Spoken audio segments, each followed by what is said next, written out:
News नशा, आदत हर खबर की। दोस्तों नमस्कार। मैं अभिलाष अवस्थी अब खबरों और खबरों के विश्लेषण के अपने कार्यक्रम में आज आपके सामने हूँ। ये भगवा दुपट्टा यानी आज मर्यादा पुरुषोत्तम श्री राम के मंदिर का उद्घाटन या प्राण प्रतिष्ठा हुई अयोध्या में। मुझे दोनों दृश्य याद है। मैंने भीड़ में खड़े देखा साध्वी ऋतंभरा को। मैं याद करता हूँ, मैं 6 दिसंबर 1992 का वो दिन मैं धर्मयुग पत्रिका में वरिष्ठ उप संपादक मैं धर्मयुग पत्रिका में उप संपादक था और उस वक्त मैं गया था अयोध्या। आज तक चैनल के संस्थापक श्री स्वर्गीय सुरेंद्र प्रताप सिंह भी थे और भी कई पत्रकार लोग थे। मुझे वो दिन याद है। और उस दिन आज तो मैंने देखा वहाँ 6-7 हजार लोग थे, 6-7 और ज्यादा ही होंगे। आज तो अमिताभ बच्चन भी थे, सचिन तेंदुलकर भी थे, अंबानी और रानी भी थे, आज कंगना रनावत भी थे, कई लोग थे यार। मैं किसका किसका नाम लूं तो पूरा 1 घंटा हो जाएगा। लेकिन उस दिन जो 3 प्रमुख लोग मुझे दिखे थे, उनमें से मैं चौंक गया जब जब हालांकि वो उन 6-7 हजार लोगों में थी वो प्रतिभा साध्वी ऋतंभरा। साध्वी ऋतंभरा जब मोदी जी हाथ जोड़ते हुए आगे जा रहे थे तो एक भीड़ में मुस्कुराता हुआ एक प्यारा सा चेहरा साध्वी ऋतंभरा का था। तो मेरे स्मृति पटल पर 6 दिसंबर 1992 उभरा। ये वही साध्वी ऋतंभरा थी मुझे जो उमा भारती के साथ उस बड़े मंच पर खड़े होकर भीड़ को संबोधित कर रही थी। एक धक्का और दो, बाबरी को तोड़ दो, एक धक्का और दो, बाबरी को तोड़ दो। और जैसे ही लोग चढ़ते उस पे, साधु लोग कुदाल लेकर, हथौड़ा लेकर,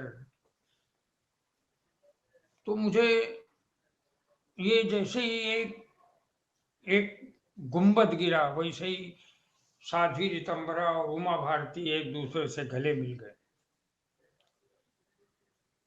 जबकि दूर खड़े थे लाल कृष्ण अडवाणी यही चिल्ला रहे थे। मैं बोलता हूँ लाल कृष्ण अडवाणी रथ यात्रा के दोषी तो माने जा सकते हैं।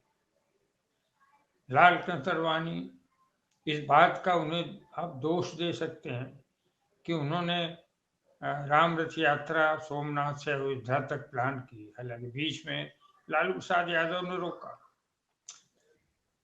यह आग जो है, ये आग लाल कृष्ण अडवाणी की ही जलाई हुई है। लेकिन लाल कृष्ण अडवाणी आज वहां पर नहीं थे। आज साध्वी ऋतंभरा वहां पर नहीं थी। आज साध्वी ऋतंभरा वहां थी, उमा भारती वहां पर नहीं थी। मुझे नहीं दिखी, हो सकता है अभी कल तक पता चलेगा कौन कहाँ था क्या नहीं था। सुना है उमा भारती नाराज थी और बहुत सारे लोग इस बात से नाराज थे। तो मैं वो साध्वी ऋतंभरा को कट टू शॉर्ट में साध्वी ऋतंभरा का जब चेहरा देखा तो मैं देखा ये वही लड़की जो वहां नारा लगा रही थी। ये वही लड़की आज कितने 30 वर्ष के बाद आज वैसी ही है, वैसी मुस्कुराती हुई। इसको क्या मिला? लाल कृष्ण अडवाणी तो वहां पर चिल्ला रहे थे कि मैं यहाँ प्रशंसा करूंगा और जो जिनको भ्रम है उनका भी भ्रम मैं तोड़ना चाहूंगा कि लाल कृष्ण अडवाणी इस बात के लिए चिल्ला रहे थे कि आप लोग उससे गुंबद से उतर जाइए, गुंबद मत तोड़िए। बाबरी की ढांचे की बात मैं कर रहा हूँ। अगर आपने बाबरी ढांचा गिराया तो मैं आत्मदाह कर लूंगा। लालचंद अडवाणी यहाँ तक चिल्लाए। मगर उसमें उस समय इतनी लाखों की भीड़ में नक्कार खाने में तूती की आवाज की तरह, जैसे जैसे लालकृष्ण अडवाणी की आज है नक्कार खाने में तूती की आवाज, वैसे उस समय भी लालकृष्ण अडवाणी की आवाज थी। लालकृष्ण अडवाणी की बात नहीं सुनी। और कल मैंने एक इंटरव्यू देखा था, उसी मलबे में जो दबा था एक कार सेवक, वो भी जिंदा है, उसको 4 गोलियां लगी। और पहले जब सरयू में जो हुआ था, तो राम मंदिर के लिए जिन लोगों ने बलिदान दिया था उनमें से आज कोई चेहरे नहीं थे। अभी आज क्रिकेट के वो चेहरे थे जिनको रामकृष्ण राम मंदिर से कुछ लेना देना नहीं। अब कंगना राणावत को राम मंदिर से क्या लेना। अभिषेक बच्चन थे, उनको राम मंदिर से, उनकी माँ समाजवादी पार्टी की सांसद है। अमिताभ बच्चन को क्या लेना। तो ये बहुत सारी चीजें आज कौंध गई। उस वक्त जब मैंने साध्वी रितंभरा को देखा और स्मृति पटल पर वो सारी स्मृतियां आ गई। बड़े विवादों के बीच आज मंदिर की प्राण प्रतिष्ठा हुई। अब प्राण प्रतिष्ठा में शब्द अब नहीं कहूंगा, आज के बाद से मैं उद्घाटन ही बोलूंगा। प्राण प्रतिष्ठा, चूंकि शंकराचार्य बोलते हैं, ये प्राण प्रतिष्ठा नहीं है। मूर्ति के अंदर प्राण डाले नहीं जा सकते जब तक कि गुंबद ना हो और गुंबद पर कलश ना हो और कलश के निकट धर्म की पताका ना हो, तो तब तक ये संभव नहीं है प्राण प्रतिष्ठा। तो आज उद्घाटन हुआ, भव्य उद्घाटन था और बहुत सारे साधु संत थे, फिल्म वाले थे, कारपोरेट के लोग थे और मतलब हर क्षेत्र के तमाम लोग बुलाए गए थे, स्पेशल वीआईपी बुलाए गए थे। लेकिन देखिए आप, उस समय कोठारी बंधु थे, जो कोठारी दो कोठारी बंधु थे कलकत्ता वाले, वो गुंबद के नीचे दबकर मर गए थे। मुझे नहीं पता कि उनके घर वालों को आज के दिन बुलाया गया कि नहीं बुलाया गया। तो ये बहुत सारी घटनाएं हुई। और वो 6 दिसंबर 1992 के बाद जितने भी चुनाव हुए, सब में राम का नाम लिया गया, राम मंदिर की बात की गई। मैंने तो रथ यात्रा भी देखी, लाल कृष्ण अडवाणी की रथ यात्रा, कालबा देवी से गुजरते हुए, कालबा देवी के चौराहे पर खड़े होते हुए वो प्रमोद महाजन उनके साथ, मैंने बड़ा अकेले में भी देखी लाल कृष्ण अडवाणी की रथ यात्रा। वो अकेले थे, उस पर प्रमोद महाजन थे और वो सुबह ऐसे कालबा देवी की ओर बढ़ रहे थे। तो ये सब चीजें इसलिए मेरे दिमाग में आई कि मैं इस पर कुछ बात कहूं कि साध्वी रितंभरा का यूं किनारे खड़े होना। साध्वी रितंभरा ही थी जो बार बार भीड़ को उत्तेजित करती, ऐसा करो ऐसा करो ऐसा करो। और उमा भारती थी, लाल कृष्ण अडवाणी नीचे खड़े। वो एक दृश्य, सीन नंबर 1 खत्म। दूसरा दृश्य बहुत बार आया सामने, चुनावों के वक्त राम मंदिर का बार बार बोला गया कि वो दल राम मंदिर के खिलाफ है, वो दल राम मंदिर के खिलाफ है। बहुत सारे विवाद लगाए गए, बहुत सारी आरोप लगाए गए, लेकिन और उसके वोट मिले। भारतीय जनता पार्टी ने राम मंदिर को पूरी तरीके से चुनावी रूप से भुना लिया। आज का भी जो हुआ उद्घाटन राम मंदिर का, अब बोलिए इसमें क्या था। राम मंदिर, भारतीय जनता पार्टी पूरे जिंदगी मुस्लिम लोगों से लड़ती आई और लड़ती आई है या नहीं, कम से कम वो पोस्ट करती है, वो बार बार इस बात को जनता में बताती है कि हम मुसलमानों के दुश्मन हैं। बार बार गिरिराज किशोर कहते हैं कि हिंदुओं 8 बच्चे पैदा करो वरना कल मुसलमान बड़े हो जाएंगे तो कब्जा करेंगे। इनका ये बात मुसलमानों से भारत के हिंदुओं को डराने का कार्यक्रम लगातार जारी रहता है, जबकि आज तक समझने की वाली बात है कि कोई मुसलमान के डरने, मुसलमान ने कभी नहीं डराया, मुसलमान तो अच्छे मित्र बनकर रह रहे। अब आज के बाद क्या है, आज के बाद क्यों मुसलमानों से डराओगे क्या? आज के बाद क्या कहोगे? आपका काम तो हो गया ना। राम मंदिर में किसी मुसलमान, मैं तो देख रहा हूँ, मुझे तो मालूम पड़ा, मैं जहाँ रहता हूँ बम्बई में, वहां पर मुझे आज सबसे ज्यादा फोन तो मुस्लिम दोस्तों ने किए। वो बेचारे चुपचाप अपने घरों पर, वे नहीं चाहते हैं किसी तरीके के विवाद का हिस्सा बनना, वो बिल्कुल नहीं चाहते हैं कि हमारी बात भी हमें वापस करो। वो ये कोई झगड़ा झंझट जब आप ही शुरू करते हो और आप ही झंझट बढ़ाते हो, भारतीय जनता पार्टी के लोग आप ही ऐसा काम करते हो। आप जाके मस्जिदों में जाके, मस्जिदों के सामने जाकर आप भगवा लहराते हो रामनवमी के दिन। क्यों भाई, इसमें मुसलमान कहां से आ गए? आप ही जाते हो। आपको मस्जिद नहीं चाहिए क्या? देश में मस्जिद रहेंगी, देश में चर्च रहेंगे, देश में पारसियों के जो वर्शिप सेंटर्स हैं वो रहेंगे, बहुत सारे पूजा के स्थल हैं जो इस देश में रहेंगे, उनका आप कुछ नहीं कर सकते। लेकिन वोट लेने के लिए आप बार बार उकसाते हो। तो मैं आता हूँ मुसलमानों को, मुसलमान भाई मेरे तमाम बम्बई के मुस्लिम, बल्कि मुझे तो अच्छा लगता अगर शाहरुख खान को और सैफ अली खान को और सलमान खान को अगर आज के दिन बुलाया जाता।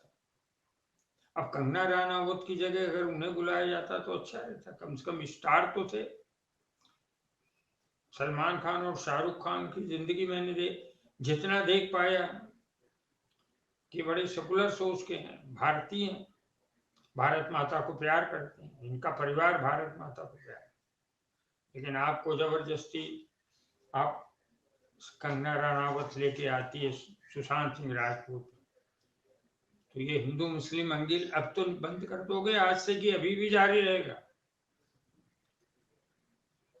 तो कृपया ये एक जो छद्म स्वरूप डाला गया मुसलमानों का, आज के बाद से वो वापस ले लीजिए। किसी मुसलमान ने मस्जिद गिरने पर बहुत ज्यादा कुछ प्रतिक्रिया नहीं की, और राम मंदिर बनने पे सबको बहुत अगर खुशी भी नहीं है तो किसी को कोई ऐसा विरोध भी नहीं। तो और अगर अगर राम मंदिर का विरोध आज किसी ने किया, मुसलमान ने नहीं किया, किसने किया? हिंदुओं ने किया। राम मंदिर का विरोध हिंदुओं ने किया, और किसने किया? हिंदुओं के जो सबसे बड़े धर्म गुरु हैं शंकराचार्य, उन्होंने किया। अब इसमें मुसलमानों की क्या गलती? मुसलमानों ने इसमें क्या किया?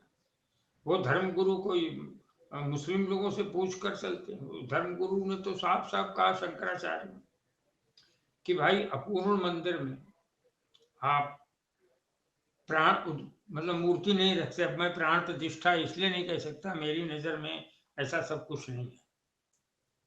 मूर्ति को प्रतिष्ठित किया गया है, रखा गया है, उसमें प्राण गए हैं। अब शंकराचार्य बोलते हैं कि प्राण आ ही नहीं सकते अगर जब तक कलश ना हो, और कलश होगा कंगूरे पर, शिखर पर, और धन ध्वजा होगी। अभी बार बार ये बातें कहना ठीक नहीं। तो आप लड़े, आपसे आपका आपके आपके मंदिर का आज किसने विरोध किया?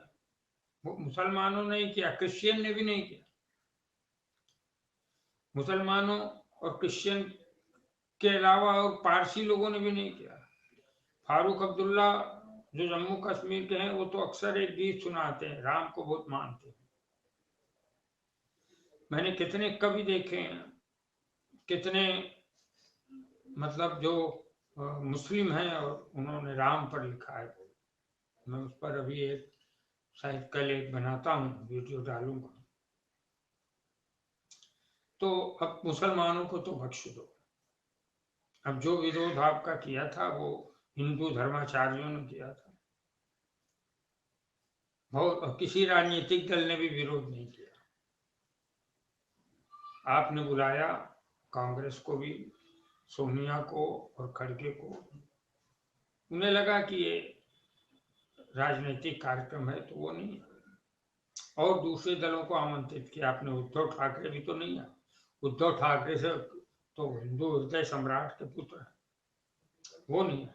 तो आपके इस मंदिर का विरोध जो किया वो सिर्फ हिंदुओं ने किया। अब ये क्यों किया? अपूर्ण है मंदिर, ये कहा उन्होंने,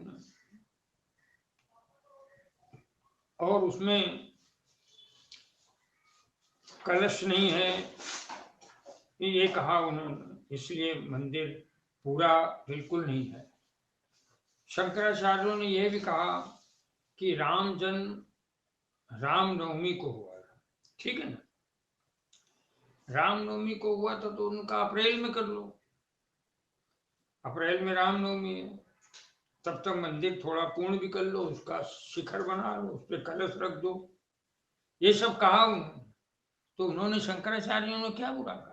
अप्रैल तक आप कर लो ये अधूरे काम, तो पूर्ण हो सकता है मंदिर, और उस पर आप उद्घाटन कर लो। लेकिन अब चूंकि अप्रैल में करे नहीं कर सकते क्योंकि चुनाव शुरू हो जाएंगे, तो क्या सब कुछ चुनाव का ही खेला था राम मंदिर? इतना बड़ा बड़ा भाषण उन्होंने किया, देव से देश, पता नहीं कौन स्क्रिप्ट राइटर था, अच्छा था, राम से राष्ट्र, ये बार बार दोहराया गया जैसे रटा हो सुबह 4 बजे नरेंद्र मोदी। जिसने भी लिखा उसको बुला के पद्मश्री तो दे ही देना आपकी, मोदी साहब। तो सिर्फ यहाँ 6-7-8 हजार लोग और टेलीविजन के माध्यम से इस देश में कुछ 2-3-4 करोड़ लोग कहीं एक मंदिर में इकट्ठा हो गए, 30-40-50 लोग, लाउड स्पीकर लग गए, ठीक है, ये उत्साह का मैं समर्थन करता हूँ। किसी किसी की भी कोई आस्था हो, हम बचपन से ही मनाते रहे, जन्माष्टमी मनाते रहे हैं, हम रामनवमी मनाते रहे, हम सब मनाते हैं, तब आज भी मनाते हैं, ये आस्था है, ठीक है, हम खुश हैं इस पे। लेकिन शंकराचार्यों का ख्याल रखा जाना चाहिए। अब नरेंद्र मोदी 5वें शंकराचार्य के रूप में उभरेंगे, ये हम लोगों को नहीं पता। अगर रामनवमी अप्रैल में थी तो उन्हें रामनवमी के दिन प्राण प्रतिष्ठा करने में क्या प्रॉब्लम थी? चुनाव था ना, इसलिए चुनाव के पहले करेंगे तो वोट घसीटेंगे। उनकी नजर में हिंदू मूर्ख होते हैं जो राम मंदिर पे हमें वोट। अब सोचिए, जितनी बड़ी बड़ी बातें ये कर रहे थे, आज नरेंद्र मोदी क्या बातें कर रहे हैं? देव से देश, राम से राष्ट्र। ये वही साहब है, यही नरेंद्र मोदी है जो सुधेंद्र अधिकारी का शारदा चिटफंड का घोटाला पकड़ते ईडी द्वारा, और उनको पकड़ के अपने घर की देहरी पे बुलाते और कहते तुझे तूने तूने भ्रष्टाचार किया है ना, तो तुझे जेल डालेंगे या फिर तू मेरे पास। तो ये है राम से राष्ट्र तक। वाह। अजीत पवार, 2 दिन पहले आपने बोला मध्य प्रदेश में 70,000 करोड़ का घोटाला, एनसीपी और ये वो, दूसरे दिन मालूम पड़ा कि वो आ गए और वो भारतीय जनता पार्टी में शामिल। वाह। अरे जो भ्रष्टाचारी था, यही है आपका राम से राष्ट्र तक, कि भ्रष्टाचार करो हजारों करोड़ का। हमें तो आज बड़ा ताजुब लगने वाला था।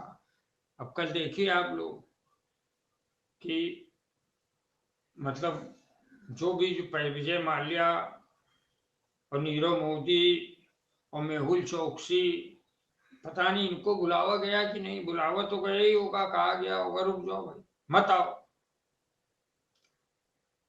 भ्रष्टाचारी लोगों को आप क्या, आप कितने भ्रष्टाचारी हो। कंगना रनावत बताइए, ड्रग्स में जिसका नाम कितनी बार आया, वो वहां पर बुलाई गई। तो ये मुझे तो लग रहा था कि ब्रजभूषण शरण सिंह भी होंगे, जो महिला रेसलर पर बलात्कार का आरोप है जिन पर, पता नहीं वो आए कि नहीं आए। चिन्मयानंद स्वामी हैं, अभी जीवित हैं। आसाराम बापू को भी पैरोल दे सकते थे, पैरोल दे सकते थे, क्योंकि वहां बहुत बड़े महान लोग नहीं आए थे, उसमें तो आधे साधु थे, बाकी वो तो जबरदस्ती लाया गया। अमिताभ बच्चन को 80 साल में आप ले आए, आपको 80 वर्ष के अमिताभ बच्चन को इसलिए न्योता भेजा, बेचारे नहीं आएंगे तो कल उनके यहाँ भी ईडी जाएगी। कितने लोग तो इसलिए आ गए कि भाई ईडी ना आए कल। तो आपका देव से देव से देश से देव तक यही। आपको अडानी आए थे, अब अडानी नहीं आएंगे तो कौन आएगा। अडानी से बड़ा हिंदू कोई है देश में, सबसे संपन्न हिंदू अडानी है। उसको जमीन मिल गई, धारावी का मतलब आधा बंबई मिल गया, एयर इंडिया कॉलोनी मिल गई। मेरे एक मित्र बता रहे थे कि टाटा ने एयर इंडिया खरीदा तो एयर इंडिया कॉलोनी टाटा को मिलनी चाहिए, 150 एकड़ में बनी, मगर मिली वो अडानी। तो ये है, तो इतने बड़े बड़े भाषण बोल रहे थे, राम से राष्ट्र तक और ये वो, तो उसमें मेहुल भाई कहीं नहीं आए। उसमें नीरव मोदी का भी जिक्र आ जाता कि मैं उनको भी लेके आऊंगा। अगर कोई भी अडानी का नाम ले लेता है, आप जेल भेज देते हैं। महुआ मोइत्रा की आपने मतलब क्या तानाशाही है, राम के नाम पर तानाशाही, तख्त से तानाशाही तक ये भी लगा देते। देव से देश, राम से राष्ट्र तक, ये क्या नौटंकी है। ये शब्दों की जुगाली जो है, ये नरेंद्र मोदी के स्क्रिप्ट राइटर को बहुत अच्छे से आता है। नरेंद्र मोदी को क्या मालूम कुछ, नरेंद्र मोदी को तो कुछ पता है नहीं, उनको तो डिग्री तक का भी पता नहीं। तो वो नरेंद्र मोदी ने आज ऐसे लोगों को बुलाया जिन पर अब कहें हिंडनबर्ग का आरोप है, या जिन पर अपना घर को आगे बढ़ाने का आरोप है, कानून गैर कानूनी काम करने का, ऐसे तमाम लोग आज थे। चलिए ठीक है, आपकी तो Bharatiya Janata party washing machine है ही है, तमाम तो आप लोगों को आप क्लीन बना देते हो। आप अडानी को राम मंदिर में देख के इस मुल्क के लोग बड़े सत्ते में आ गए, क्या सदमा लगा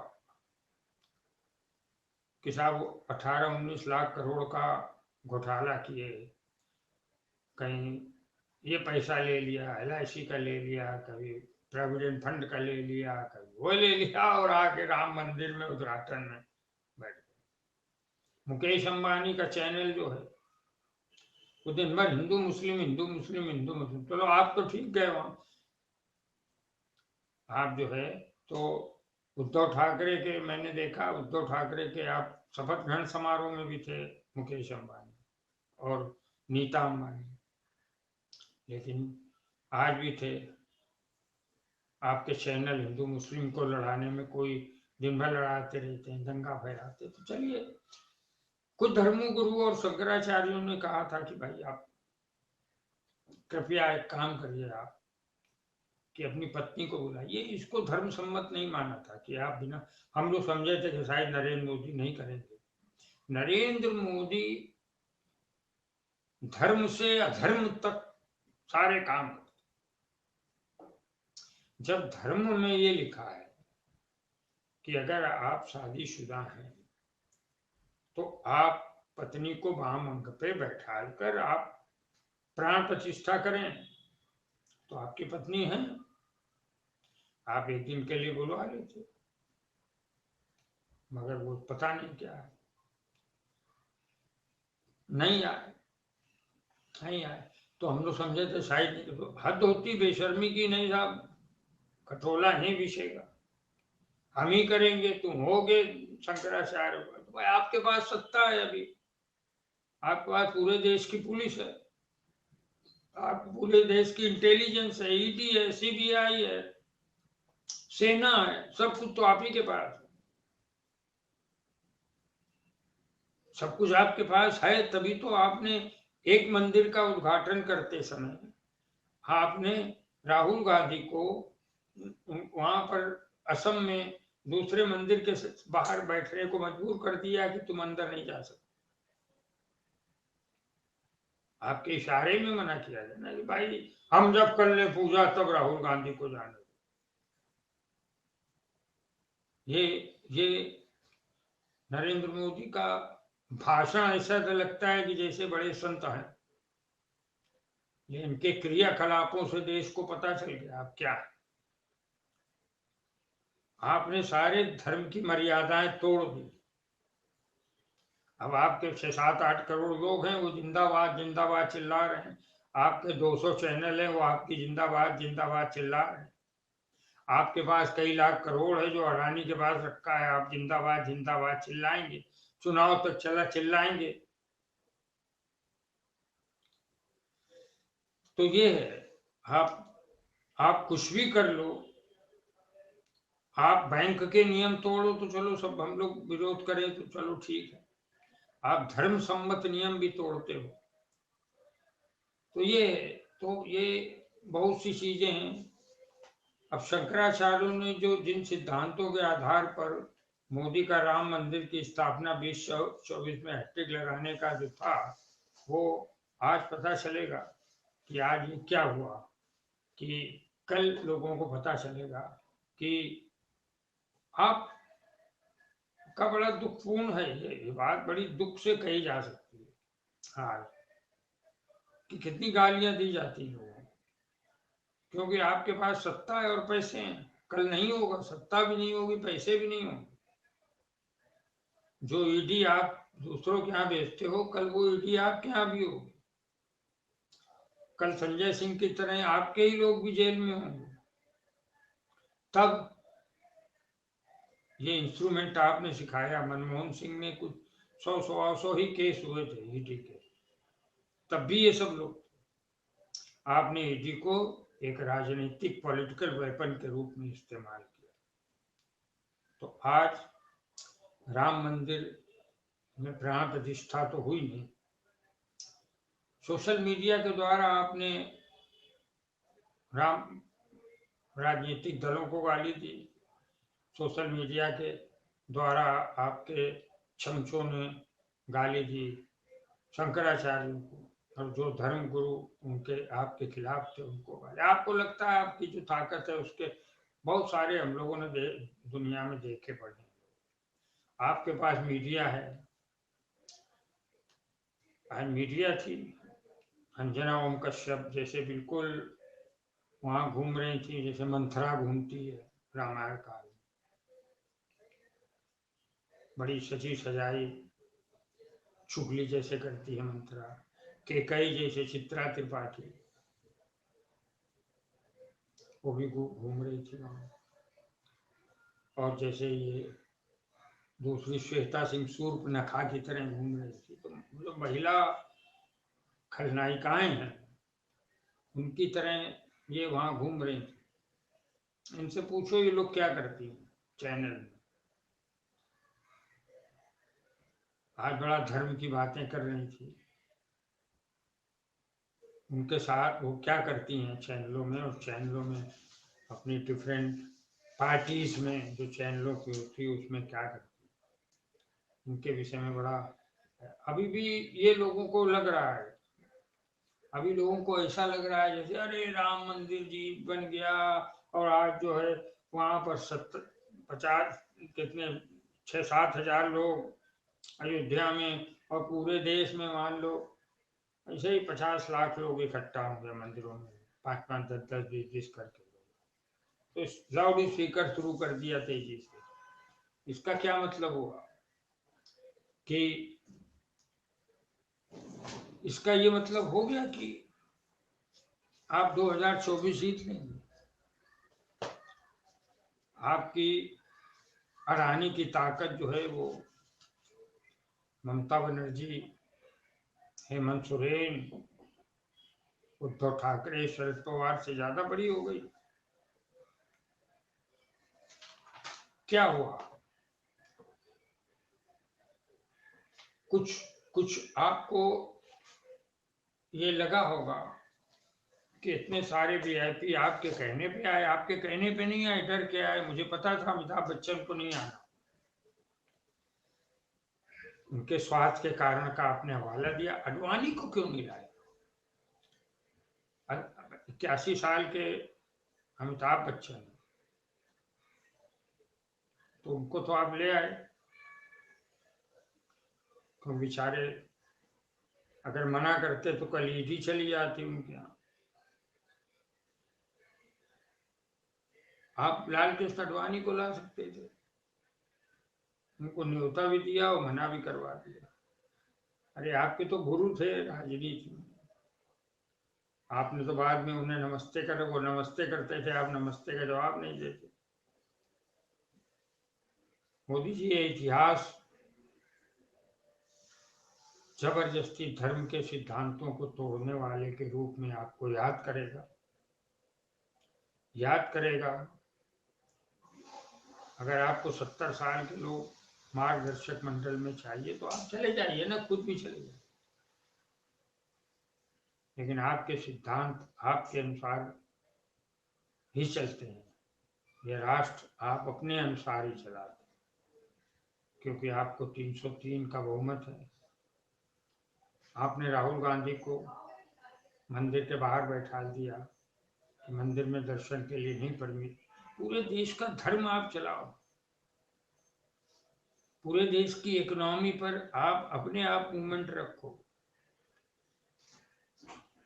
तो ये बहुत सारी चीजें हैं जो ये देश याद रखेगा।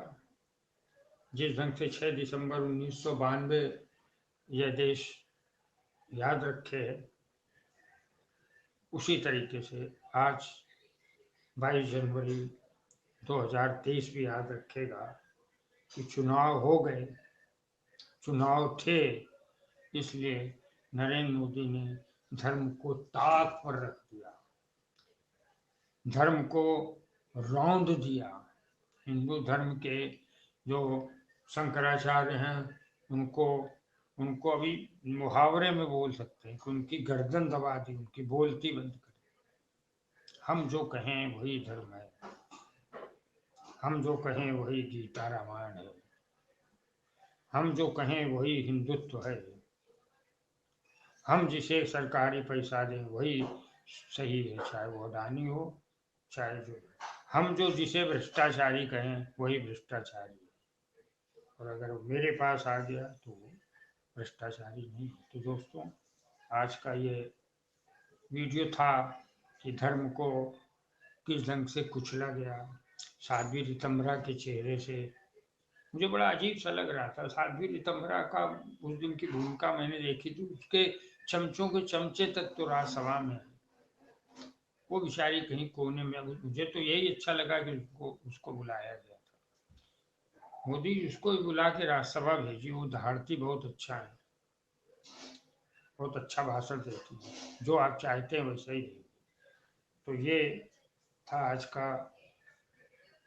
आज का एक कथ्य था कि 2 मंदिरों की बात थी। एक अयोध्या का मंदिर जहाँ गर्भगृह में जबरदस्ती नरेंद्र मोदी घुस गए थे। दूसरा था असम का मंदिर, शंकर राव का, उस मंदिर के बाहर प्रार्थना करके भी राहुल गांधी को बाहर बैठना पड़ा। नमस्कार। और आप हमसे जुड़े रहने के लिए सब्सक्राइब करें YouTube पर, फॉलो करें Twitter पर और लाइक करें Facebook पर। और ज्यादा जानकारी के लिए आपको टाइप करना होगा सिर्फ न्यूज नशा।